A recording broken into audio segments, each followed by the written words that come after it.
Si parla di Jayaman, il web si accende in pochi secondi, ma quando al suo nome viene accostato quello di Sara Bruma, allora la curiosità diventa esplosiva.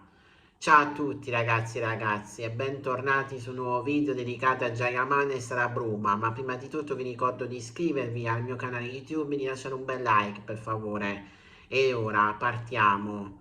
Jayaman e Sara Bruma. Bomba improvvisa. Ma cosa significa davvero? È solo l'ennesimo rumor costruito per fare click? O c'è qualcosa di più profondo dietro questa storia? Negli ultimi anni abbiamo visto Jayaman attraversare momenti di gloria assoluta e fasi di polemica intensa, dalla consacrazione delle serie romantiche turche al boom mediatico in Italia. La sua immagine è sempre stata al centro dell'attenzione. Amori chiacchierati, presunte relazioni nate e finte sotto i riflettori, paparazzi ovunque. Ogni dettaglio della sua vita privata è stato selezionato, analizzato e discusso. E ora improvvisamente spunta il nome di Sara, un nome che fino a poco tempo fa non era associato a lui in modo così diretto. È qui che nasce il primo mistero. Coincidenza o strategia? Alcuni fan sostengono che tutto sia partito da piccoli indizi, un like sospetto, una storia pubblicata nello stesso luogo, un evento mondano condiviso, nulla di ufficiale, nulla di confermato. Ma nel mondo del gossip basta un dettaglio minuscolo per accendere un incendio mediatico. E allora iniziano le teorie. C'è chi parla di un incontro causale diventato qualcosa di più, chi invece ipotizza un progetto lavorativo segreto, magari una collaborazione che non è ancora stata annunciata.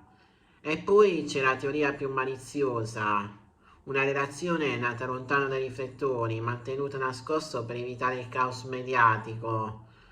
Non dimentichiamo che in passato Jayaman è già finita al centro di tempeste mediatiche, vecchie interviste che hanno creato polemiche, dichiarazioni interpretate in modo controverso, momenti di tensione con la stampa. Ogni volta l'immagine pubblica ha subito scosse, ma ogni volta è riuscito a risollevarsi. Questo ci porta a una domanda fondamentale. Quando di ciò che vediamo è autentico e quando è narrazione? Nel mondo dello spettacolo le relazioni spesso diventano strumenti di visibilità. Non significano che siano false, ma che inevitabilmente assumono una dimensione pubblica che le trasforma. Un sentimento privato diventa titolo, thumbnail, trend, e forse è proprio questo il punto più delicato.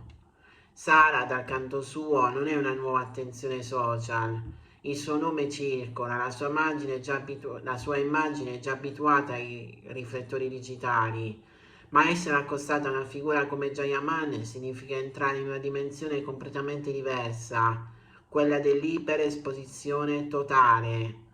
Le vecchie dinamiche si ripetono, i fan si dividono, c'è chi sostiene, chi attacca, chi indaga, screenshot, confronti temporali, analisi maniacali di dettagli invisibili al più, è quasi un'investigazione collettiva. Eppure in mezzo a tutto questo c'è una verità che spesso dimentichiamo. Non sappiamo realmente cosa succede dietro le quinte. Potrebbe sì non esserci nulla, o potrebbe esserci tutto. Potrebbe essere un'amicizia, potrebbe essere un progetto, potrebbe essere un amore nascente. Ma il punto non è scoprire per forza la risposta. Il punto è capire perché abbiamo così bisogno che ci sia una bomba. Forse perché il mistero alimenta l'attenzione. Forse il gossip è diventato una forma di trattenimento continuo. O forse perché vedere le vite degli altri ci fa sentire parte di qualcosa di più grande. Jayaman è diventato negli anni un simbolo, un personaggio oltre la persona. Ogni sua mossa viene amplificata, ogni silenzio è interpretato.